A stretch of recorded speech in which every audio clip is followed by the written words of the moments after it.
So today we are getting very much in the Halloween vibe. I picked this up from Home Bargains, which is a paint your own pumpkin lantern. It looks pretty cool. I thought we could maybe paint it together, just relax, unwind, and talk about Halloween itself.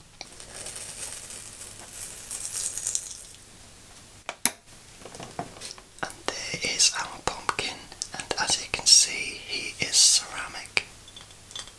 It's quite chalky as well, so a lot of the white kind of comes off in your fingers. So it looks like it's a light of some description. And I like the crinkly plastic that this came in. It's one of those popping ones. These are quite nice little sounds. The idea is that this will sit inside of him. You get orange, black, green, yellow, purple.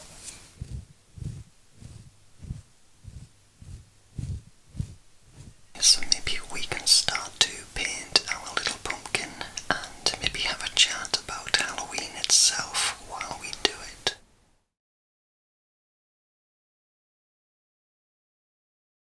Hello everybody. It is Craig Whispering Storyteller, and I hope you are well. Thank you for clicking on this video, and for anybody who has not visited this channel before, very quickly, this is an ASMR video, which means it's very relaxing, very softly spoken, and I often whisper. So thank you if you're here for a relaxing time. It's great to have you on board. There's no loud noises in this video whatsoever, so you can just quietly relax. And to all my regular subscribers and friends, thank you for clicking on this video, and it's a pleasure to have you here with me today.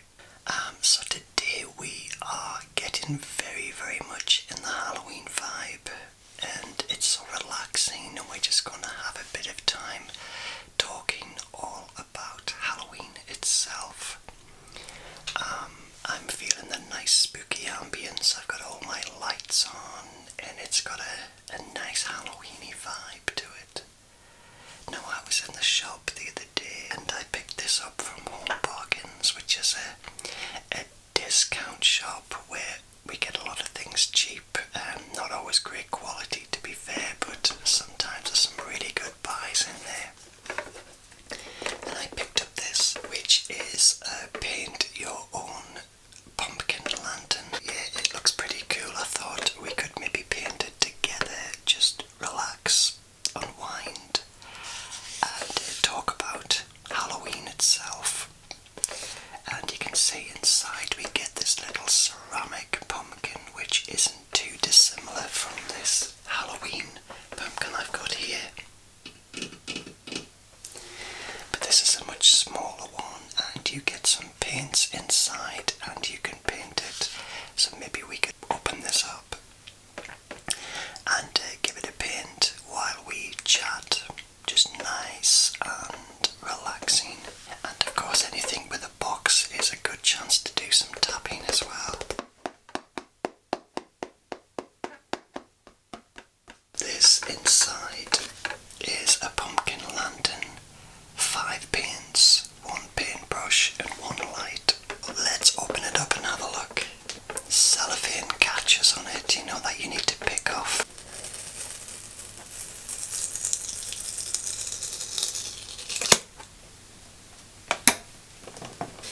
Here we go inside. You can see that there is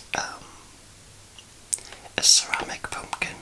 It's cased in this plastic, which is going to be probably really nasty sounding. So I will take that out now. Might need to mute the video for this because it generally tends to be loud. There, I've got it out. So we'll get rid of the box. And we will take this little guy. Alright, there he is. So we'll get rid of this plastic. And there he is. And there is our pumpkin. And as you can see, he is ceramic.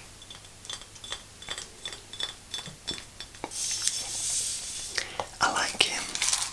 I like the design, and it's quite chalky as well. So a lot of the white kind of comes off in your fingers.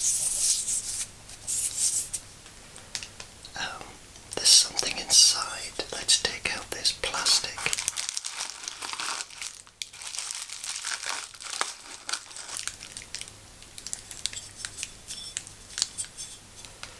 So it looks like it's a light of some description.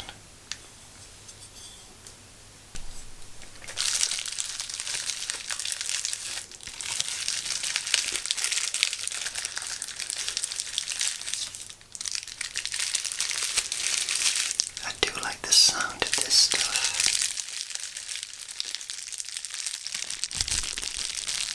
By the way, this is indeed a little light. How cute is that? It's quite bright as well.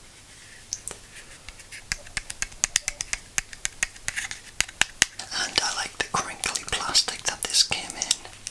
It's one of those popping ones. These are quite nice little sounds.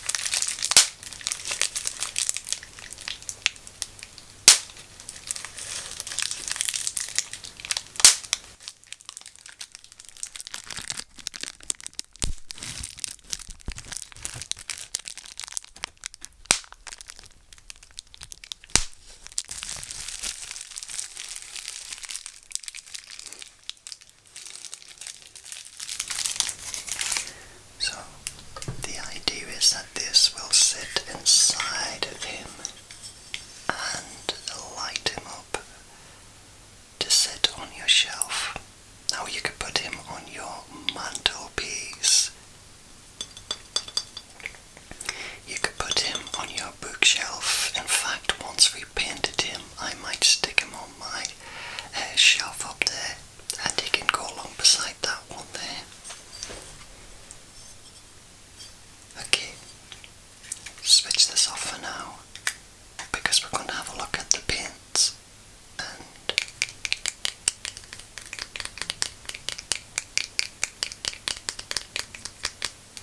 you get orange, you get black, you get green,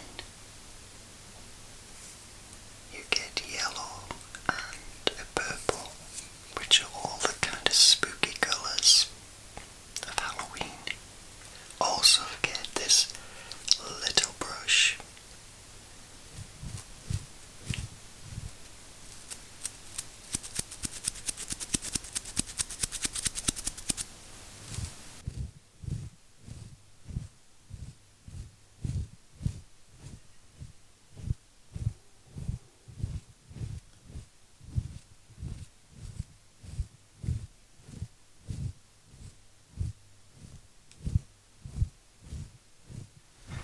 Okay, so maybe we can start to paint our little pumpkin and maybe have a chat about Halloween itself while we do it. I'll just do it standing here. I was thinking about doing an overhead camera, but I can just talk to you while I do this. I've got my phone here and I can just put in some Halloween facts and read them out while we paint this little guy up. How does that sound? Good. Right, let's get this going. Now, I'm a bit of a traditionalist. I'm not sure if I want a multicolored Halloween. Let's think if we can decide where will the green and the purple come into this. Maybe we can do different colours of Halloween with each stripe of the pumpkin. Otherwise, it's just going to be orange that we do. It might look a little bit funky, but we'll just give it a go. So we'll maybe start with orange, I think.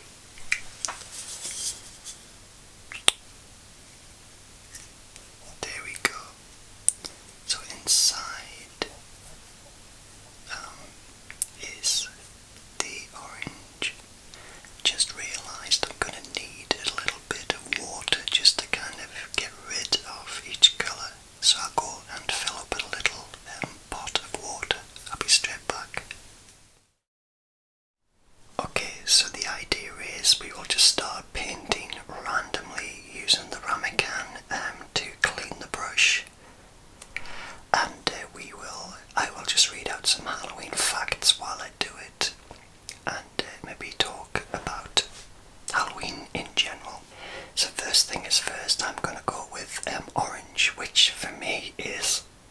colour of a pumpkin. That's what a pumpkin should be. It's okay. It's nice and bright orange as well.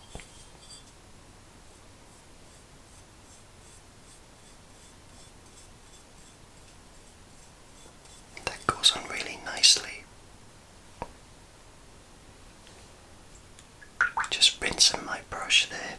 So I'm going to flip the camera so you can look downwards. I wasn't going to bother with that, but I think it might be a good idea so you can see a lot more. So, see you in a second. There, that's better.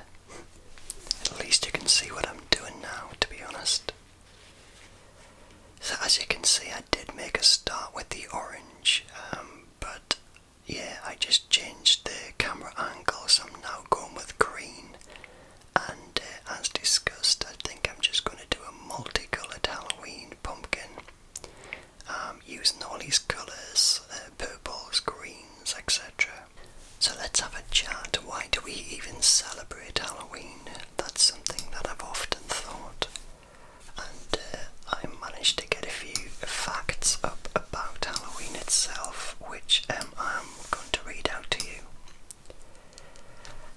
While I do this really mundane job, and as you can see, I've got to try and get those nice, clean, straight lines.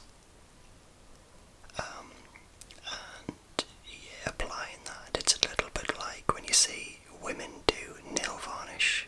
You know, they try to get everything so straight and neat. And that's kind of what I'm trying to do now. So anyway, I was saying, why do we even celebrate Halloween? What's the purpose of it? How did it start? Well, the origin of Halloween is actually, if I just look at my phone here.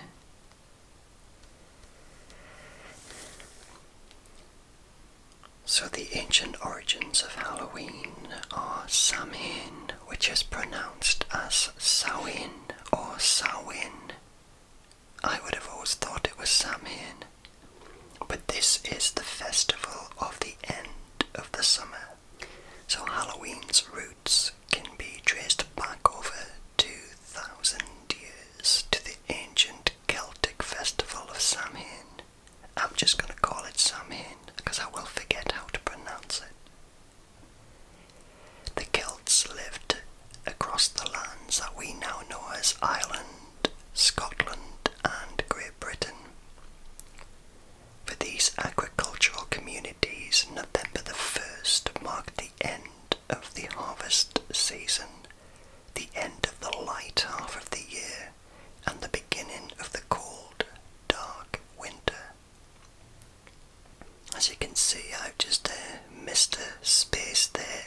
I'm trying to kind of space out these colours, and yes, I've got two greens.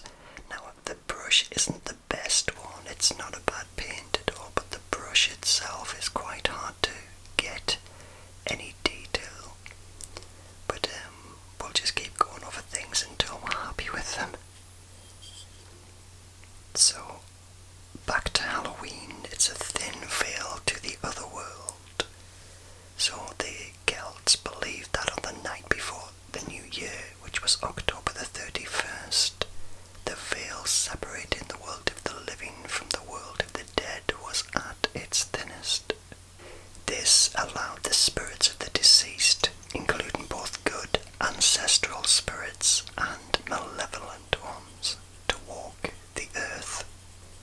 The spirits were thought to be present for a short time, which made it a powerful night for druids, Celtic priests, to make predictions about the future. And yeah, trying to get those clean, straight lines there. What do you think so far? Looking forward to seeing this one on the shelf. And that item, like I mentioned, is a ramekin. I just needed something quick to put the water in, and it seemed like the best choice.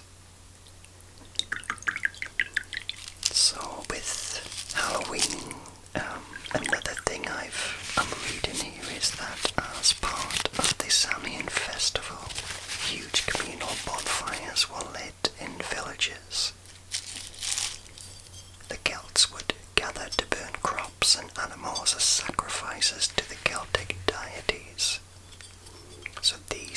sacred fires were also intended to ward off evil spirits.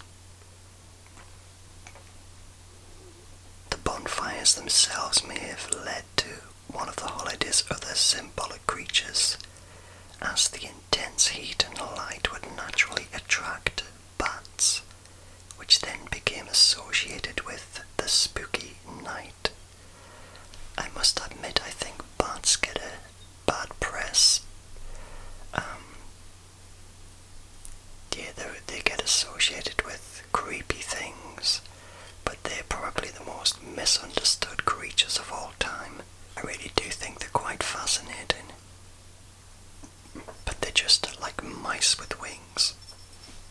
Do you like bats? What do you think?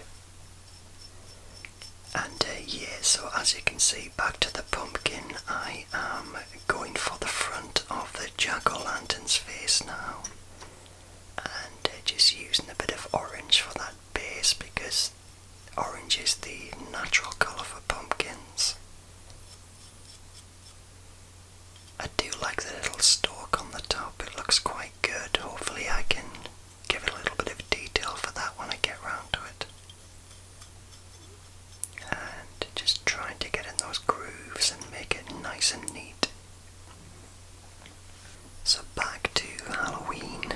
I keep digressing, don't I? I hope you don't mind if I keep changing the subject here and there when I just feel like I want to go back to the painting.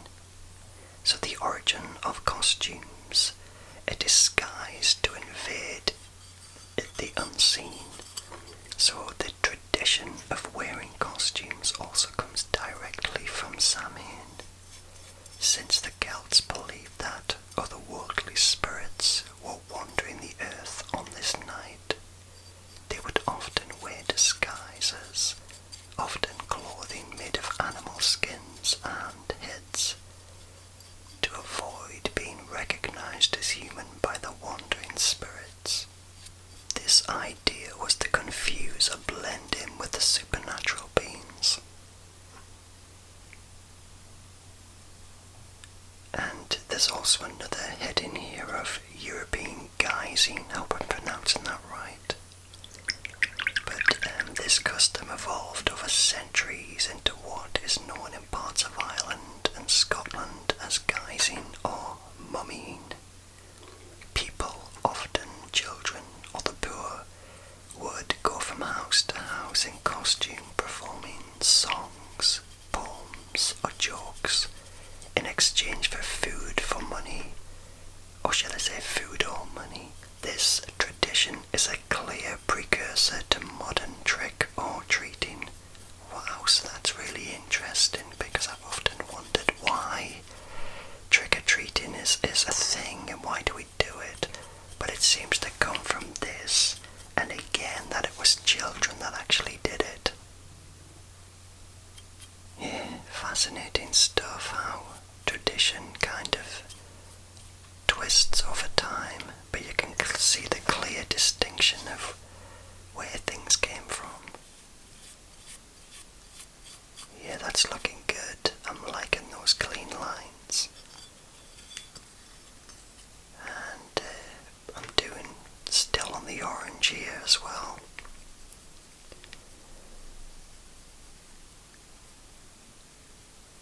Yeah. Just trying to get those nice grooves painted over so it's nice and clean. So looking at the Halloween notes, there is also something on the Christian influence, All Hallows Eve. So by the 8th century, as Christianity spread, the church sought to replace and incorporate the existing pagan traditions. In an effort to shift the focus, Pope Gregory III designated November the 1st as a time to honour all Christian saints and martyrs. This day became known as All Saints' Day or All Hallows Day, hallow meaning saint or holy person. And from Hallowed Day to Halloween, so the evening before All Hallows Day, October the 31st,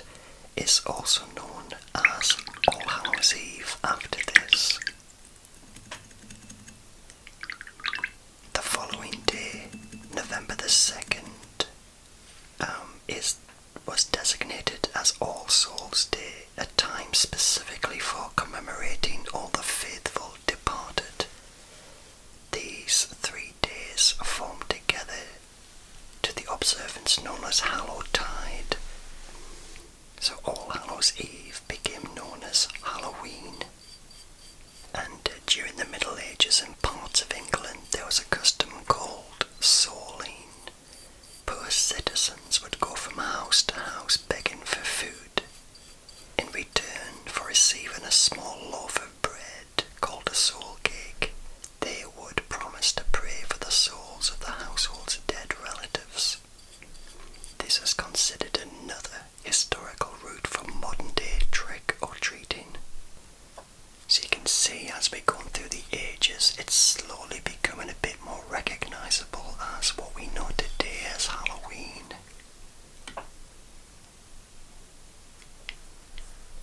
Bringing in some purple here now, guys, as well. And yeah, it's very much a funky looking pumpkin. I didn't have enough orange to go through the whole pumpkin, so I've had to use that sparingly.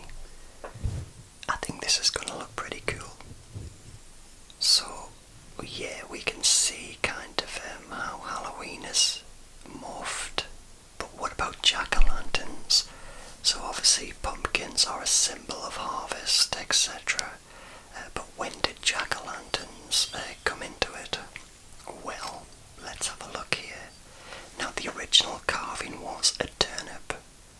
The tradition of carving lanterns actually originated in Ireland and Scotland using large root vegetables like turnips or potatoes, not pumpkins. They were carved with scary or grotesque faces and placed in windows or near doors to ward off evil spirits, including one particularly famous legendary ghost. And this was Stingy Jack.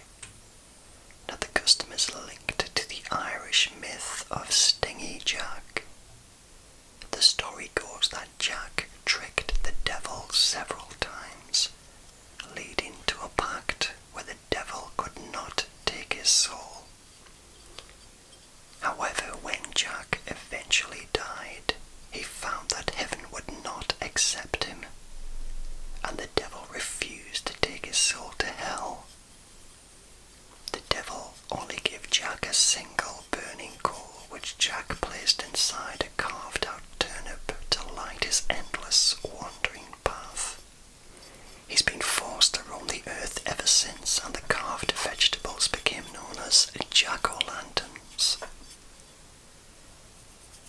Now, when Irish and Scottish immigrants brought their Halloween customs to America in the 19th century, they discovered that the pumpkin, a native North American gourd, was much softer and larger, making it far easier to carve than into a spectacular lantern. The pumpkin quickly became the preferred choice, cementing the iconic American jack-o'-lanterns. Now, the carving out a turnip is a custom which I grew up with. So I come from northeast England, and it was always a carved out turnip that I had as a child. My dad would spend hours with a big spoon in the sink carving out the insides of a turnip, which is very hard and needly. It used to take him hours to do it. But that's all we knew. We didn't really get pumpkins in the UK at Halloween time. So that must be something which is kind of tradition, which has stayed on, really. So let's look at the American holiday and modern customs of Halloween. Now, for a long time, the celebration of Halloween was quite limited in the American colonies, particularly in the strict Protestant communities. However, as waves of Irish and Scottish immigrants arrived in the mid-19th century, they brought their traditions with them, and the holiday began popularity. Early American Halloween celebrations often included Mischief Night, where people, often teenagers, would commit harmless pranks. Combining this mischievous element with the guising and souling traditions from Europe eventually led to the modern ritual of trick-or-treating. It wasn't until the 1920s and 1930s that door-to-door candy handout became widely organised as a way to manage the pranks and channel the festive energy into a community-friendly activity. It's fascinating fascinating stuff, isn't it? Yeah, it really is. And the whole thing with horror movies and ghost stories, that kind of came along with it because, well, of course it would be connected. I've always been a fan of ghost stories and horror movies, and I'm never sure why. As a kid, I used to love the fact that I could stay up late and watch horror movies. I think it's because it's kind of a nice... Being scared is quite a pleasurable experience when you know that you are really safe.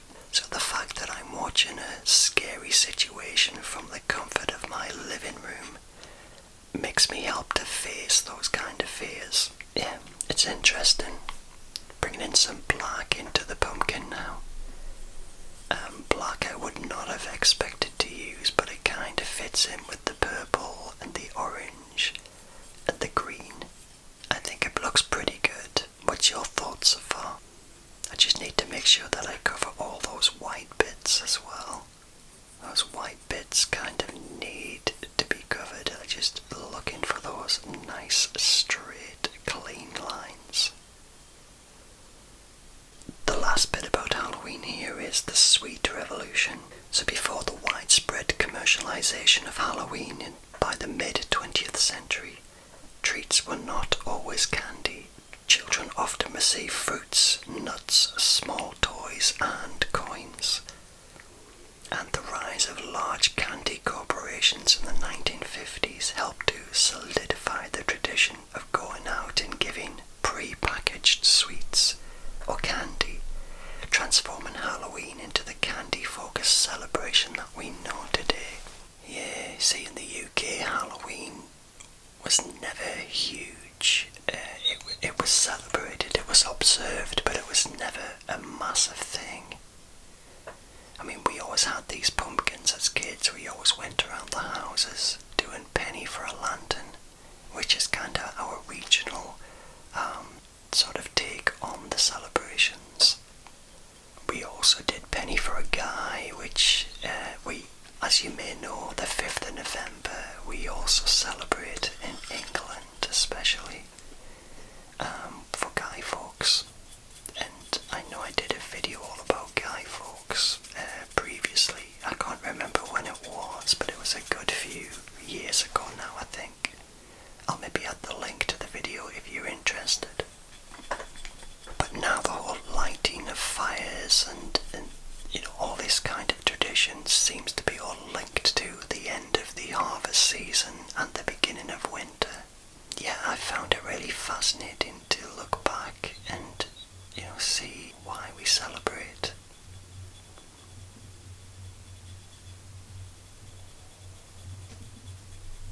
But Halloween is massive now, there's houses with lots of lights and celebrations. I've even heard of people having a Halloween tree, which is kind of a Christmas tree, but a Halloween variation of it. I think it's quite a good idea if you could be bothered to do all that. But houses now get lit up and lots of scary decorations in the gardens and the porches of the houses. So over the last 10 years, 20 years, Halloween has become very big. But I've often heard other friends of mine who are from the US saying that Halloween doesn't feel the same anymore now in America. But I was really shocked to think how the Halloween that we know today isn't even that old. It was around the 1950s when it all started. It would be good to get your earliest memories of Halloween too, and what it was like growing up. You don't get much of the paints in here, in these pots. They seem quite limited, so I'm trying to water some of it up just to make it a bit easier to paint. It's looking pretty cool. I think the colours kind of work really nicely.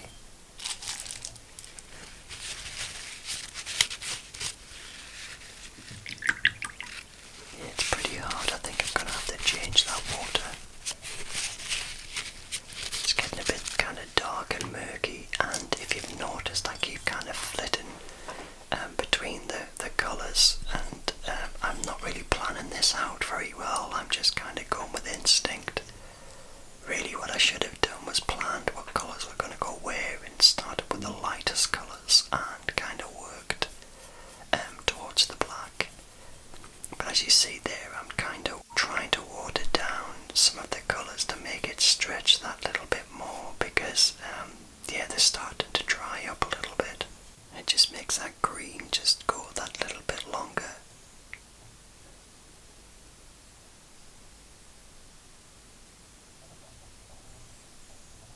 Trying to keep that steady hand too.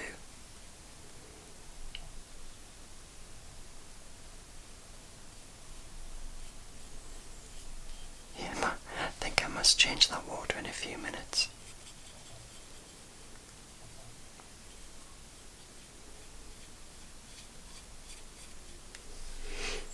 Again, another thing that I'll probably mention again at the end, but is introducing the membership.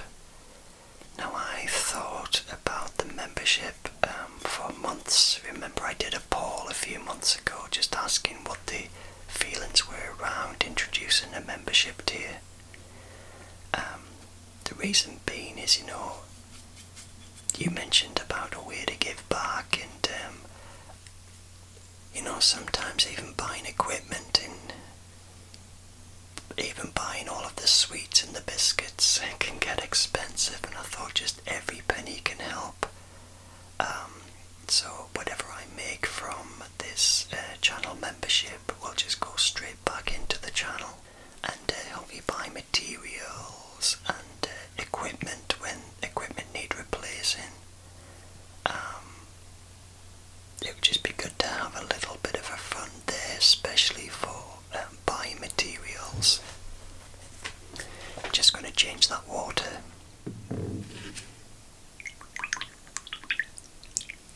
And there you go, I'm back with some clean water.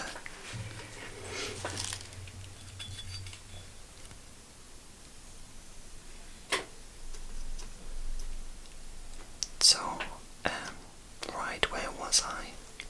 So yes, I bought some things to taste. I'm really enjoying the tasting videos, but I bought some Halloween specific stuff. I bought popping candies, I bought some Dubai chocolates with a Halloween flavour to them. I bought some fiendish fancies and some scream bars. And I'm going to be doing a review kind of next week of all of these, because I've really enjoyed doing the tasting videos. They are great fun to make, and I'm so pleased that you all seem to be enjoying them. And it's all about relaxation too. You don't want to have to think too hard about something. It's just something that can just wash over you. Maybe you can tell me what kind of things you'd like me to taste as well. I've actually got a few things in store for Christmas coming up as well, because that's always good fun to do that. A friend of mine from Australia has brought me some treats from Australia.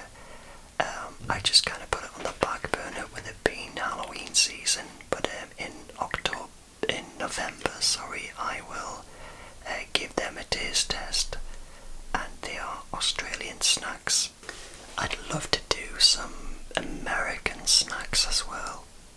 If you give me some great ideas of things that are not available anywhere else but America, I'll see if I can order them online and get them delivered, and I can give them a taste. Is there any kind of American treats that are so American, they just really are part of the culture there? Do let me know. I'm all ears, seriously.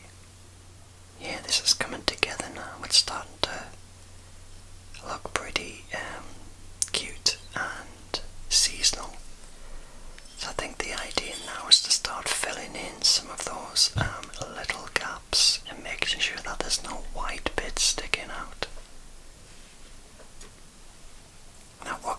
inside the eyes as well. I haven't used any yellow yet, but I've got some ideas for the yellow. Maybe that's where I could put it in.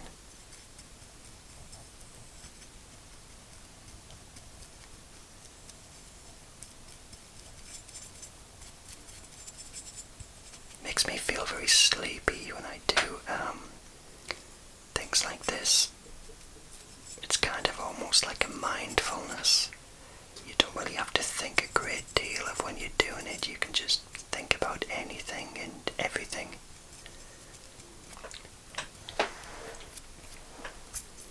So doing the stalk now, and I just thought maybe do a mashup of colours. Make it look a bit more earthy and natural. So I thought I'll do an orange as a base colour and maybe try and darken it a little bit so it looks brownish. Again, just trying to get some of that detail, the little stalks at the bottom of that. And using a bit of water to kind of spread the colour a little bit so it's just not as garish and it can look a little bit more earthy. Yeah, and we're going to have to blend in those colours as well at the top. The blacks, the oranges, the purples, the greens. Yeah, so maybe try a bit of dry painting. So if I get some black on the brush, I can try and get some of the detail of the grooves of that stalk. And using a bit of yellow just to give it a bit of highlights. This has actually been the longest video I've done for a while. My videos normally last around the 30-minute mark, generally speaking. But this one is going on quite a bit. Get rid of that white and just make sure everything is colourful. It might kind of, if the light's going to come from inside, it might just look good if the insides are yellow as well. Yeah, jack-o'-lanterns, there's some really good designs now as well. A lot of people use stencils to create them. Just again trying to get all of that white stuff. Just trying to make sure it's all coloured. I should really have waited for the paint to dry to avoid it from blending together, but it's pretty dry and pretty quick, to be honest. And what I just need to do now is to blend in the top. The nights are getting really dark as well now. Our clocks go back next week, I think, in England and the UK, and that means that is the start of winter. You've got to be very careful because I tend to get very down in the winter time, like I have the last couple of years. So I'm just trying to think ahead and not let myself get too down in the dumps like I have done over the last few years. I think it's a natural occurrence for me, and I think last year a lot of you had some great kind of tips. Somebody requested me to read a book. It was called Wintering or something like that. It kind of highlighted that we all have this in a kind of natural cycle where, you know, the winter makes us feel the way that we do, and it's a very strange feeling.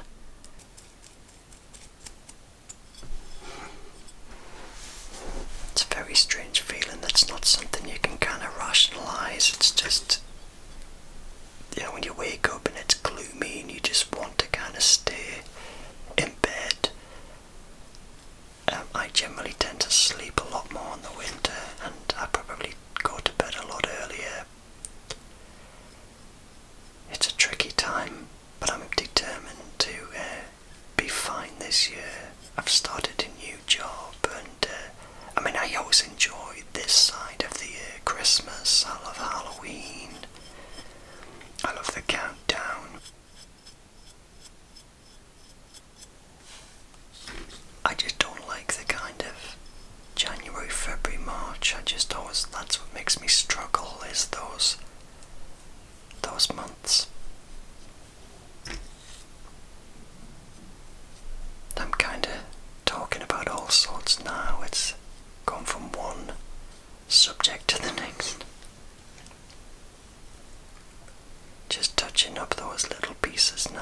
because it's starting to dry, just making sure it looks nice and smooth. And again, a second coat always just looks a little bit more vibrant. Just need to finish off those bits at the top there, those white bits you can see around the stalk. Just need to kind of fix those now, and then we're done.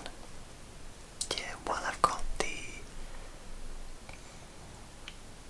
purple colour, I might as well just kind of touch that up and blend it in a bit. You can see me kind of pushing in the brush there to get rid of those white bits. I think the green is probably the worst because I was worried it was going to run out at the time. So maybe that is the one that is most desperate to kind of touch this top up.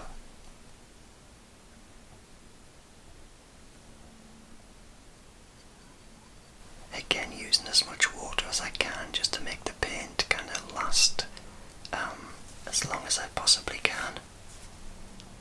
Going back to the orange and just touching up those orange bits.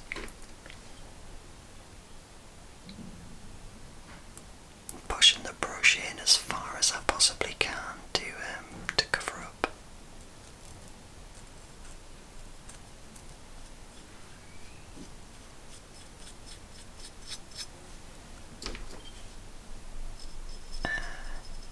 Looks good to me. Looks very seasonal too. I like the colours. Nearly finished now, I think. There's not much more now to do. Just get those green bits done.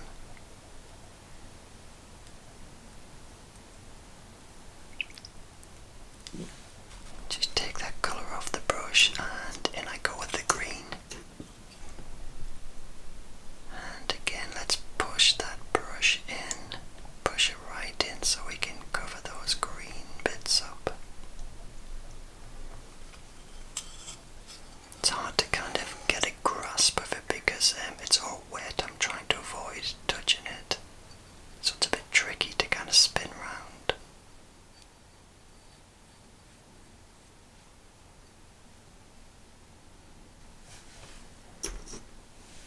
More or less done now, I think, just using those final bits to finish off.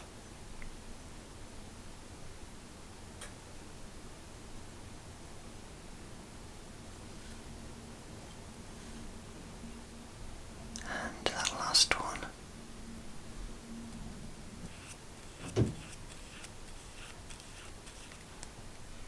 Yeah, get rid of that bit of white there. That's in the groove. Nice clean straight line.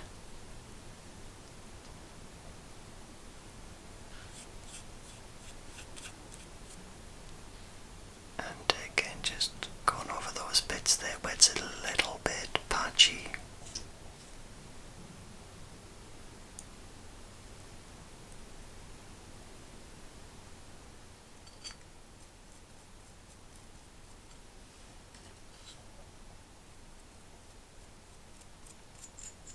But that looks really good. I'm really pleased with that. I think that's going to look very nice on the shelf.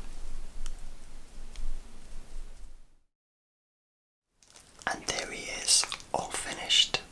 What do you think?